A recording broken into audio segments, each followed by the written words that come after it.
Olá, sejam todos bem-vindos ao canal. Hoje nós vamos tratar da Segunda Guerra Mundial.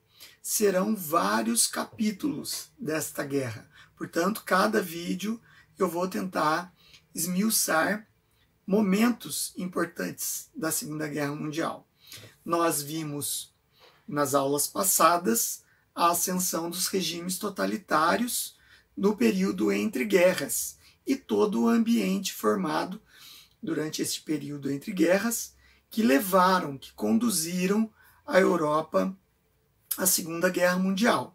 Então, a Segunda Guerra Mundial ela tem início no dia 1º de setembro de 1939, com a invasão alemã à Polônia. Porém, muitos fatos anteriores da Polônia que fizeram com que a Polônia não tivesse tantas resistências assim contra a invasão alemã. É neste vídeo que nós saberemos, então, como era a Polônia antes da invasão. Desde 1795, a Polônia não era um país independente. Ela havia sido dominada pelos russos e pelos prussianos.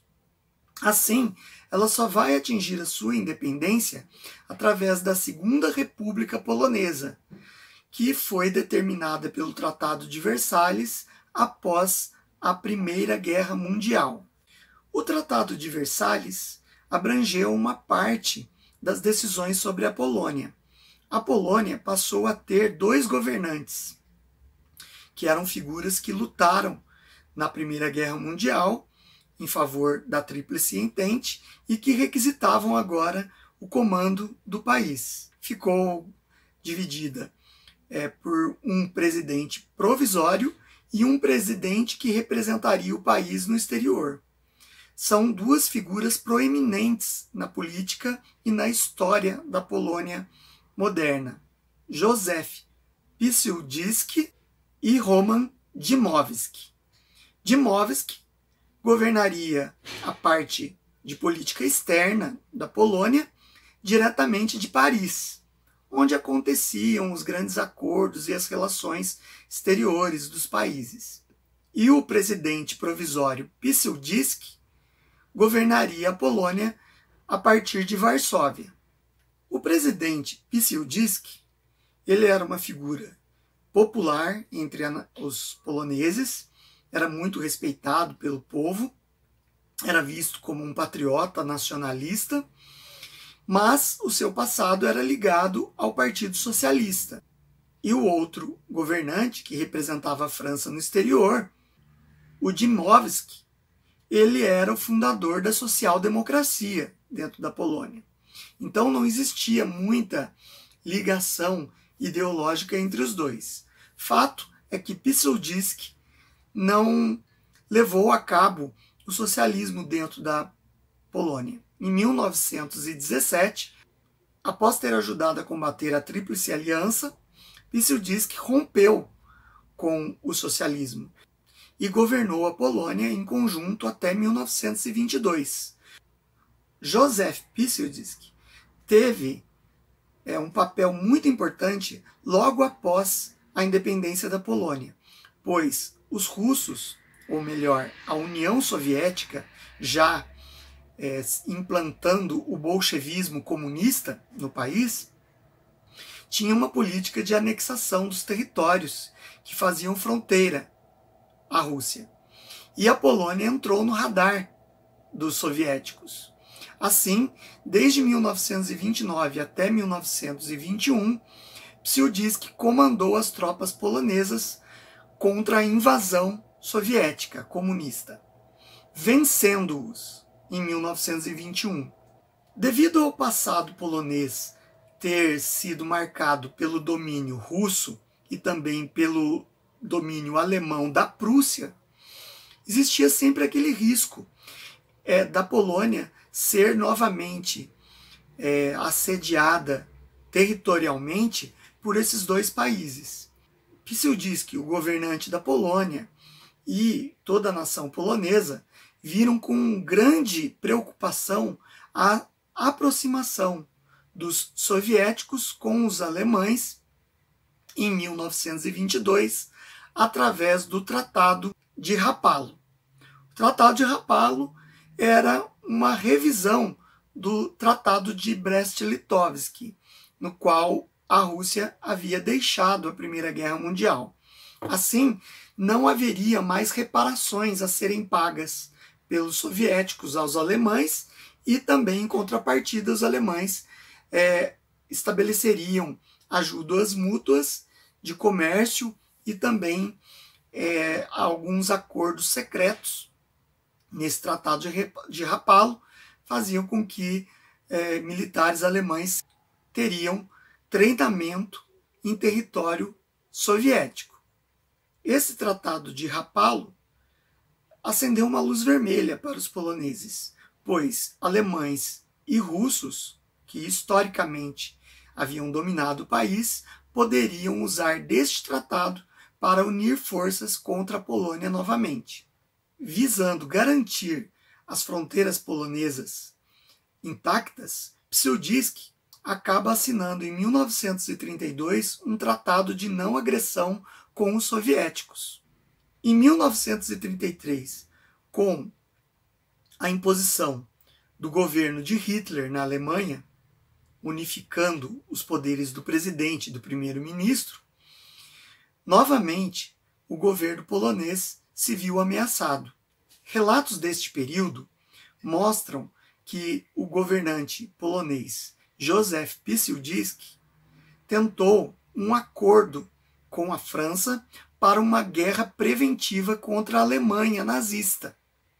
Porém, os franceses recuaram e não aceitaram atacar a Alemanha. Por isso, o presidente e ditador polonês, que conquistou o cargo através de um golpe em 1926 até 1935, com a sua morte, foi praticamente obrigado estrategicamente a assinar um tratado de não agressão em 1934 com os alemães. É importante também ressaltar que a cidade de Danzig, que possuía o principal e maior porto da Polônia, após o Tratado de Versalhes, foi considerada uma cidade internacional, inclusive seu porto, tendo um senado próprio e sendo governada administrativamente pelo governo da Polônia, sob a orientação e aconselhamento da Sociedade das Nações e do próprio Senado independente da cidade. O governante da cidade de Danzig, atual Gdansk, que possuía grandes poderes sobre a cidade, era um simpatizante do nazismo, também um nacionalista, chamado Hermann Haschnig. A cidade de Danzig era uma das maiores cidades polonesas e possuía grande quantidade de população alemã, pois no passado, anterior à Primeira Guerra Mundial, havia sido território da Prússia Oriental e estava ligada ao corredor polonês, que era o território que separava a Prússia Oriental da Alemanha. Por isso, a cidade de Danzig era vista com muita atenção pelo governo polonês, pois existia essa relação histórica da cidade com os alemães. Isso se comprova após o fim do mandato como presidente do Senado de Hermann Haschnig. Assume o poder no Senado de Danzig um alemão integrante da SS nazista, chamado Arthur Greiser. O presidente da Polônia tentava estabelecer um fortalecimento da Polônia no cenário internacional. Ele chegou a fazer algumas propostas que não foram aceitas por motivos regionais por outros países. As propostas eram estabelecer uma federação entre mares, que ligaria os países do Mar Báltico com o Mar Negro, num acordo comercial e também militar. Porém, isso não se concretizou. Mais tarde, ele também tentou criar um bloco econômico-militar chamado Terceira Europa, que incluiria a Hungria, a Tchecoslováquia e a Romênia. Porém, por problemas regionais desses países, que muitas vezes se rivalizavam, esse acordo não entrou em efetividade. Após a morte de Piłsudski, em 1935, se formou um triunvirato de governantes na Polônia. Eram chamados de coronéis, uma espécie de coronelismo como existiu aqui no Nordeste brasileiro. Figurões da política e do exército compunham o poder na Polônia. Esse governo de triunvirato foi também chamado de sanacja, ou saneamento, o qual eles tentavam sanear os problemas internos que a Polônia vinha passando após a morte do ditador. Porém, conflitos entre os membros da sanacja fizeram com que o exército e a política polonesa se enfraquecesse nesse período pré-Segunda Guerra Mundial. No início de 1939, Hitler esteve em visita oficial à cidade de Danzig, sendo recebido com aplausos e uma grande multidão esfuziante, fazendo várias homenagens ao ditador nazista. E num discurso, ele prometeu à população de Danzig trazer a cidade novamente ao domínio alemão. Porém, em nenhum momento neste discurso ele citou a anexação, e sim através de acordos diplomáticos. A partir daí, Hitler tentou, através da sua diplomacia, vários acordos diplomáticos que trouxessem a região da Prússia Oriental, incluindo Danzig, para a Alemanha novamente.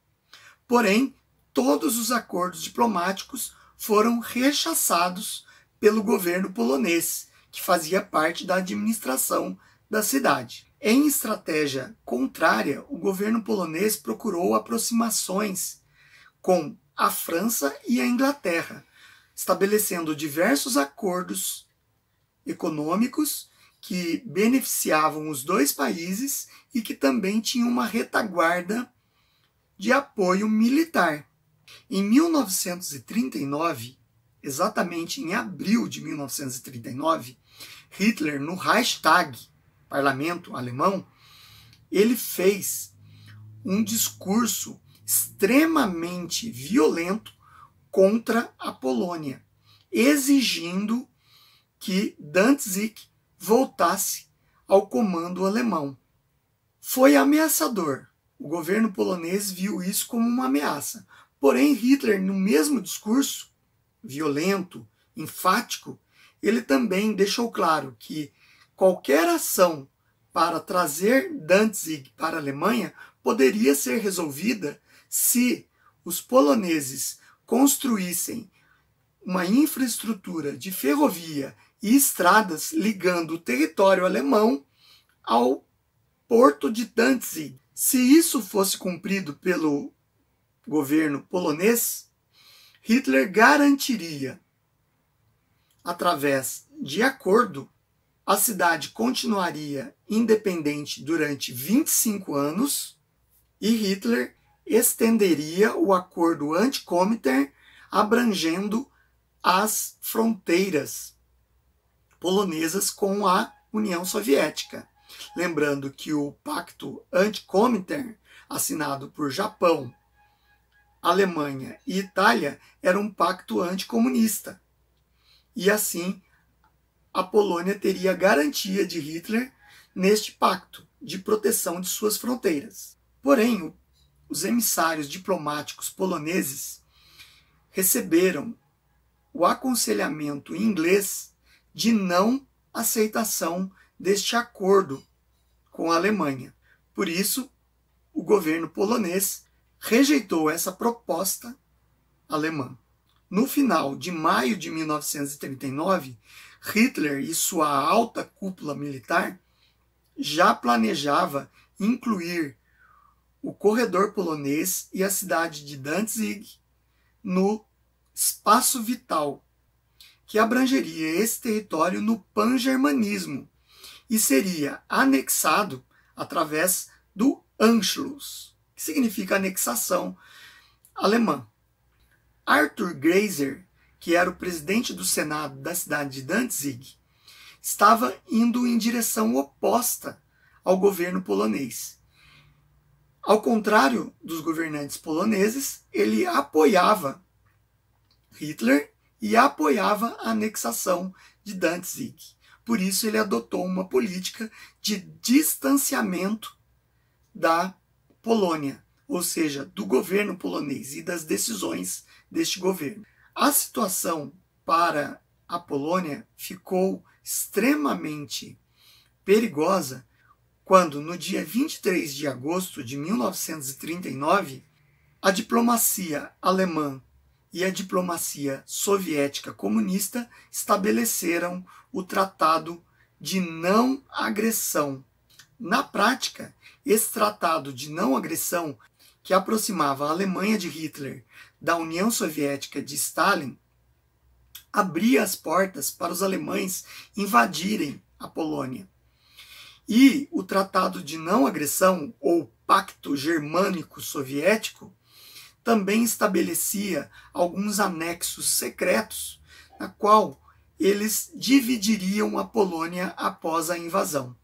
No final de agosto de 1939, Hitler já havia deslocado diversas divisões de seu exército, de seu poderoso exército, para a fronteira com a Polônia. Qualquer precipitação nesse ataque poderia comprometer toda a invasão, pois a Inglaterra e a Polônia estavam declarando abertamente que tinham acordos de proteção mútua em caso de qualquer agressão à Polônia.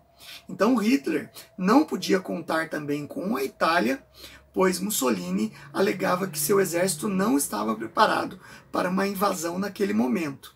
Assim, a invasão da Polônia, que iniciaria a Segunda Guerra Mundial, só aconteceu, sob ordem de Hitler, às 4h45 da manhã do dia 1º de setembro de 1939, quando 5 divisões do exército alemão, composta por centenas de milhares de soldados, invadiram definitivamente a Polônia. No dia 2 de setembro de 1939, um dia após a invasão, o governante de Danzig, Arthur Greiser, decretou que Danzig agora era uma cidade alemã. O importante desta invasão é notar a incrível e esmagadora máquina de guerra que os nazistas haviam montado. A Wehrmacht, que é o exército alemão, acompanhada com a Luftwaffe, varreram o território polonês através da Blitzkrieg, ou Guerra Relâmpago, que em 16 dias derrotou praticamente de forma fulminante todas as forças militares polonesas, restando apenas pequenos focos em diversas regiões do país. O governo polonês fugiu.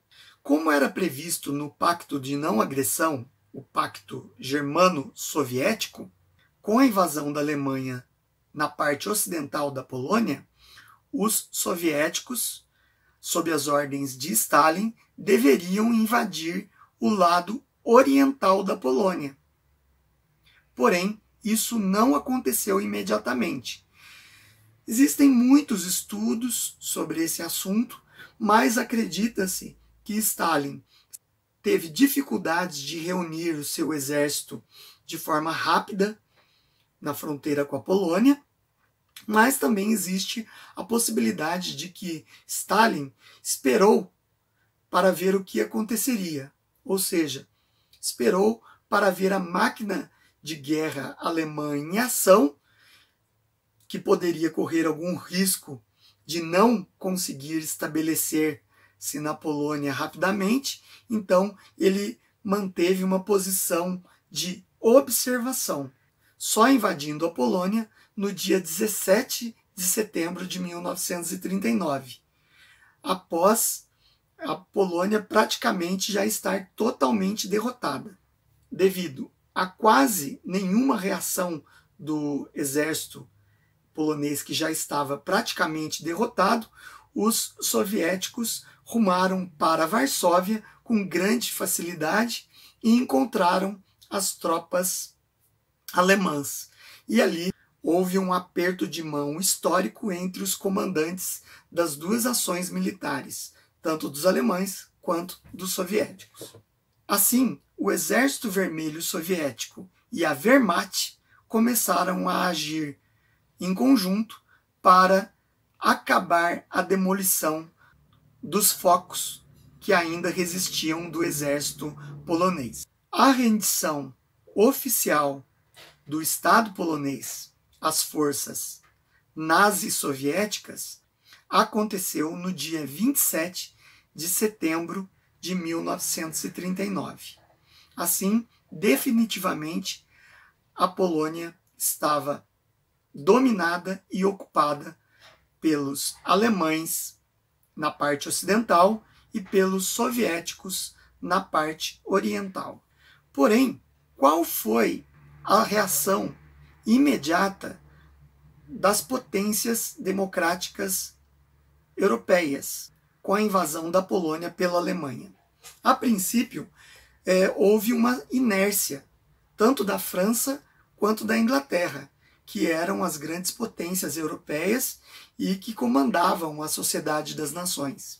Em 3 de setembro de 1939, 3 dias após a invasão, o embaixador britânico apresentou a Ribbentrop, que era o embaixador de Hitler, um ultimátum exigindo que cessassem os ataques contra a Polônia e se retirassem do país. Do contrário, a Grã-Bretanha e a França, que também aderiu a esse ultimátum, declarariam guerra à Alemanha. Foi simplesmente ignorado pela Alemanha, que continuou suas ações militares no território polonês. 24 horas depois do ultimátum ter sido ignorado pela Alemanha, a França e a Inglaterra declararam guerra contra a Alemanha, sabendo-se que uma guerra contra a Alemanha representava uma guerra contra o eixo.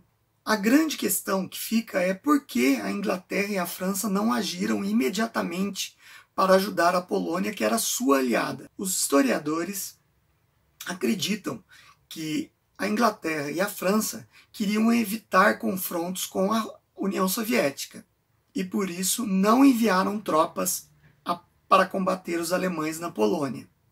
A Inglaterra e a França formaram gabinetes de guerra para estruturar como seria o ataque contra as tropas alemãs após a invasão da Polônia. As ações militares inglesas e francesas ocorreram fora do território polonês após a tomada do país pela Alemanha.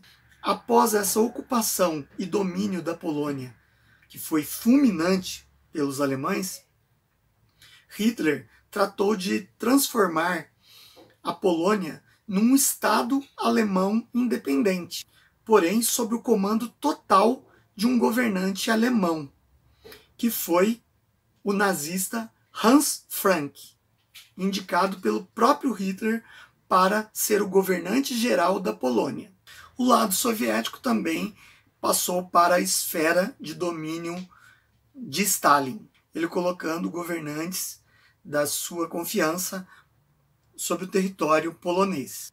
Para finalizar a aula de hoje, é interessante também ressaltar o massacre de Katyn, onde 10.000 militares do exército polonês que foram feitos prisioneiros pelo exército soviético foram covardemente executados na floresta de Katyn, onde, alguns anos mais tarde, a Cruz Vermelha Internacional denunciou as covas coletivas, contendo mais de 10.000 pessoas assassinadas. Essa foi a aula de hoje. Você que ainda não é inscrito no canal, inscreva-se. Você que é inscrito, por favor, compartilhe esse vídeo para que ele tenha mais alcance e comente aqui nos comentários para que ele tenha mais relevância. Deixe seu like, o canal conta com o Apoia-se, está aqui na descrição. A partir de R$1 você pode estar remunerando a minha aula, simbolicamente, é claro. Deixo aqui o meu abraço a vocês e até o próximo vídeo. Obrigado.